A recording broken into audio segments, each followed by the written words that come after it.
नमस्कार दोस्तों। Erectile dysfunction के लिए, लिंग में तनाव की कमी के लिए अक्सर लोग एलोपैथिक मेडिसिन जो है ओवर द काउंटर मिल जाता है, जो कि टडालाफिल, सिल्डेनाफिल, वियाग्रा जो हम लोग नाम बोलते हैं, इन मेडिसिन का प्रयोग करके अपना काम चलाते हैं। लेकिन क्या आप लोगों को पता है कि इन मेडिसिन का साइड इफेक्ट क्या हो सकता है?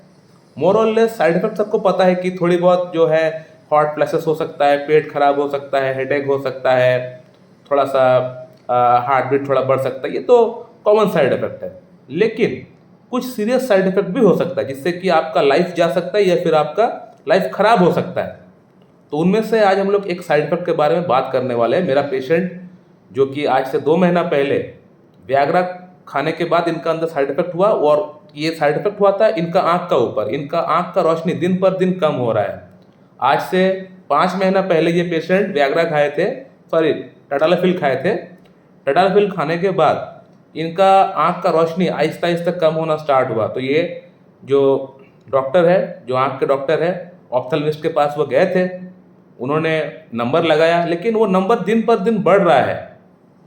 पिछले 5 महीने में इनका आँख का नंबर 4 टाइम्स चेंज हो चुका है। यानी चश्मा का नंबर जो है, चश्मे का जो नंबर है वो बदल चुका है। फिर भी इनका काम नहीं हो रहा है। तो डॉक्टर भी परेशान हो गए कि क्या बात है, क्या हो सकता है कि इतना फ्रीक्वेंटली कैसे नंबर चेंज हो रहा है। तो पेशेंट को पता है कि इन्होंने क्या किया है। इनको पता है इन्होंने वियाग्रा खाया है, सॉरी टडालाफिल खाया है। टडालाफिल खाने के बाद से ही इनका अंदर ये प्रॉब्लम स्टार्ट हुआ है। इनका आँख का रोशनी जो है आहिस्ता आहिस्ता करके कम होना स्टार्ट हुआ। जिस दिन वो टडालाफिल खाए थे उसके बाद से ही इनका अंदर आँख के सामने धुंधलापन सा आना स्टार्ट हो गया था, और वो जो धुंधलापन आना जो स्टार्ट हुआ वो आज तक कम नहीं हुआ।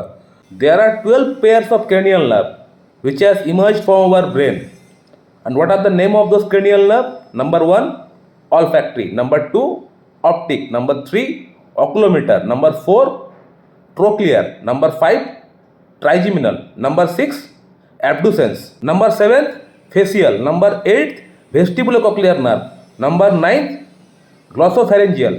Number 10, vagus. Number 11, accessory. Number 12, hypoglossal.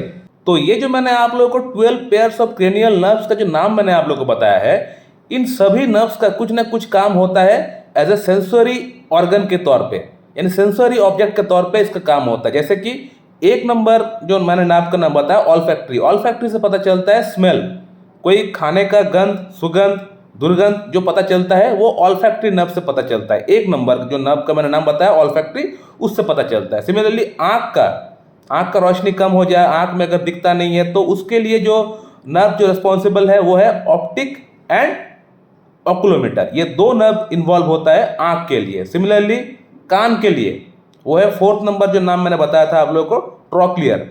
ये ट्रोक्लियर जो होता है ये कान के लिए होता है। कान में अगर सुनाई ठीक से नहीं पड़ता है तो ये नर्व रिस्पॉन्सिबल होता है। सिमिलरली अगर खाने का टेस्ट अगर नहीं मिल पाता है तो उसके लिए होता है आपका ग्लोसोफेरेंजियल। तो इस पेशेंट का अंदर टडालाफिल खाने का कारण से या तो ऑप्टिक नर्व के अंदर या ऑक्यूलोमीटर नर्व के अंदर कहीं ना कहीं कुछ मेल फंक्शनिंग स्टार्ट हो गया है, और इसके बाद इसको खाने के कारण से ही हुआ है। ये पेशेंट बड़ा प्रोमिनेंटली मुझे बताया है। अब होम्योपैथी में तो इस पर्टिकुलर प्रॉब्लम के लिए कोई मेडिसिन नहीं है। Doctor Kent, doctor Nash, doctor Hahnemann ने कोई मेडिसिन हमें दे के नहीं गए हैं कि वियाग्रा खाने के बाद अगर कोई प्रॉब्लम होता है तो आप ये मेडिसिन आप पेशेंट को दे सकते हैं। ऐसा कोई मेडिसिन नहीं है, कहीं पे कुछ नहीं लिखा है। तो क्या हम लोग इन पेशेंट को ठीक कर पाएंगे या नहीं? इन साइड इफेक्ट को हम लोग ठीक कर पाएंगे, दूर कर पाएंगे या नहीं? बिल्कुल कर पाएंगे। कैसे कर पाएंगे? जैसे हम लोग बाकी प्रॉब्लम्स को ठीक करते हैं उसी प्रकार से हम लोग पेशेंट का केस टेकिंग करेंगे।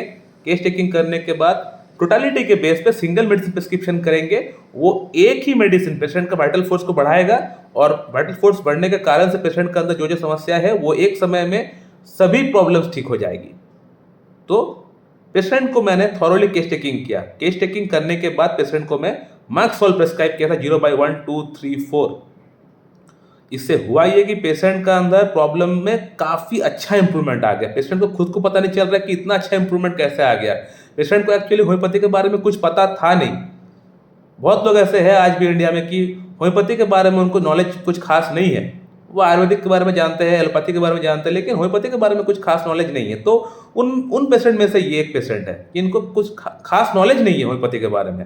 वो तो इनको यूट्यूब को थैंक्स बोलना चाहिए कि मेरा वीडियो यूट्यूब ने प्रमोट किया, इनको वहाँ पे अपना टाइमलाइन में दिख गया और इन्होंने देखा और एक एक करके वीडियो देखते रहे। देखने के बाद मेरा ऊपर ट्रस्ट बिल्डअप हुआ, होम्योपैथी का ऊपर ट्रस्ट बिल्डअप हुआ और ट्रीटमेंट स्टार्ट किए मेरे पास से।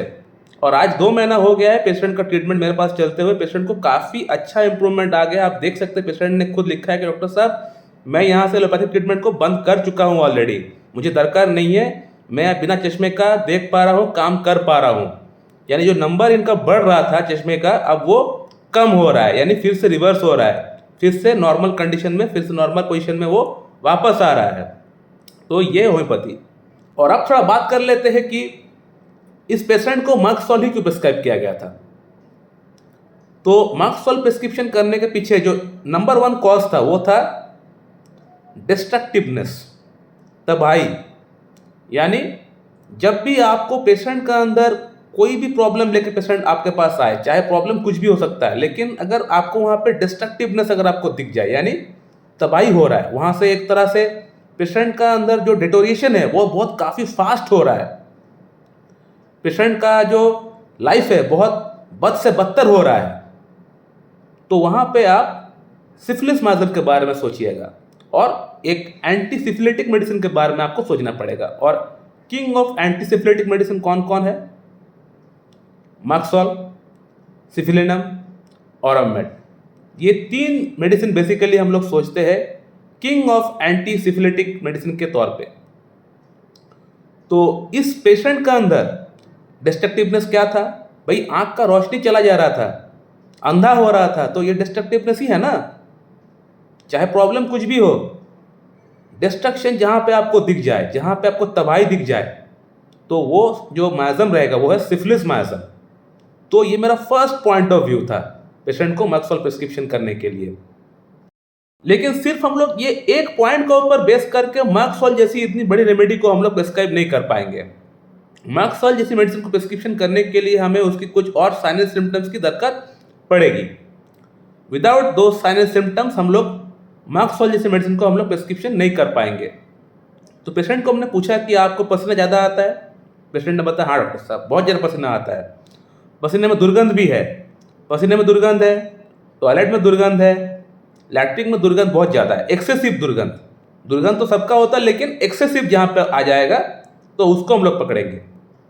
साथ ही साथ जब रात को सोता है मुंह से लार निकलता है, तकिया भीग जाता है, ये और एक सिम्टम है मर्कसॉल का। इसके अलावा पेशेंट का कहीं पे कट जाता है, छिल जाता है, तो उसको सूखने में टाइम बहुत ज़्यादा लगता है, यानी डिलेड ऑफ हीलिंग। तो ये और एक सिम्टम है एंटी सिफिलिटिक माइजम की, ये और एक सिम्टम है मर्कसॉल की।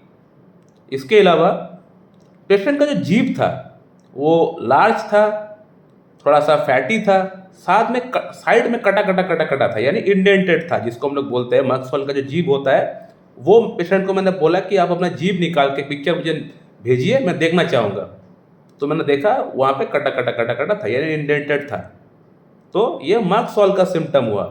इसके बाद मैंने पेशेंट को पूछा कि आपने टडालाफिल जैसी मेडिसिन को क्यों खाया, क्या दिक्कत थी आपको टडालाफिल जैसी मेडिसिन आपको खाना पड़ गया, आपको इरेक्टाइल डिस्फंक्शन का प्रॉब्लम है? तो पेशेंट ने बताया डॉक्टर साहब मुझे इरेक्टाइल डिस्फंक्शन की प्रॉब्लम है, टाइमिंग की प्रॉब्लम भी है, मुझे कहीं पे जाना था, मुझे मीट करना था अपना जीएफ के साथ, तो मैंने सोचा कि टडालाफिल खा के मैं तो अपने आप को थोड़ा सा प्रिपेयर कर लूँ, उसके बाद मैं जाऊँ। तो पेशेंट ने फर्स्ट टाइम खाया, फर्स्ट टाइम खाने के बाद ही ये प्रॉब्लम उनका अंदर उत्पन्न हो गया, स्टार्ट हो गया। और मर्कसॉल जो मेडिसिन है ये इरेक्टाइल डिस्फंक्शन जैसी कंडीशन में भी काम में आती है। मैंने बहुत पेशेंट के इरेक्टाइल डिस्फंक्शन जैसी कंडीशन मर्कसॉल से ठीक किया हुआ है। सो माय डियर फ्रेंड, इस बार पेशेंट को मर्कसॉल ही प्रिस्क्राइब किया हूँ, मर्कसॉल 0/5, 6, 7, 8। इस बार का मेडिसिन से पेशेंट का अंदर प्रॉब्लम पूरी तरह सॉर्ट आउट हो जाएगा। साथ में इरेक्टाइल डिस्फंक्शन की अगर प्रॉब्लम है, जिस प्रॉब्लम के लिए इन्होंने टडालाफिल खाया है, तो इनका इरेक्टाइल डिस्फंक्शन की प्रॉब्लम भी इसी मेडिसिन से ठीक हो जाएगा और इनको अलग से कोई मेडिसिन खाने की दरकार नहीं है। सो माय डियर फ्रेंड, आप लोग ये ओवर द काउंटर जो मेडिसिन है, जो वियाग्रा, टडालाफिल, सिल्डेनाफिल, ये जो मेडिसिन है, इन मेडिसिन को खाने से अपने आप को बचाए, रोके। इन मेडिसिन का साइड इफेक्ट बहुत ज़्यादा होता है। इन मेडिसिन से आपका लाइफ खराब हो सकता है, स्पॉयल हो सकता है, हार्ट अटैक हो सकता है, हार्ट फेलियर हो सकता है। अभी आपने जो पेशेंट का केस वीडियो देखा, इस पेशेंट का लाइफ भी ऑलमोस्ट खराब हो चुका था, ऑलमोस्ट स्पॉयल हो चुका था, क्योंकि अगर आँख नहीं है तो दुनिया नहीं है। तो वो तो इनका लक अच्छा था कि उनको मैं मिल गया, सबको तो मैं नहीं मिल पाऊँगा, ठीक है ना। तो इसीलिए आप लोग इन मेडिसिन से बचें अपने आप को, बचाएँ अपने आप को। प्रॉब्लम अगर होता है, अगर आपको इरेक्टाइल डिस्फंक्शन का प्रॉब्लम है, तो किसी एक अच्छी क्लासिकल एमडी होम्योपैथिक डॉक्टर के पास से जाके बैठ के उनके सामने पूरा थॉरोली केस टेकिंग दे के आप ट्रीटमेंट कराइए। ऐसा डॉक्टर जो एक समय में एक पेशेंट को एक दवा दे, यानी 8-10 मेडिसिन ना दे, ऐसा डॉक्टर के पास आप लोग जाके ट्रीटमेंट कराइए, आपका प्रॉब्लम बेशक ठीक हो जाएगा। So thank you very much and have a good day.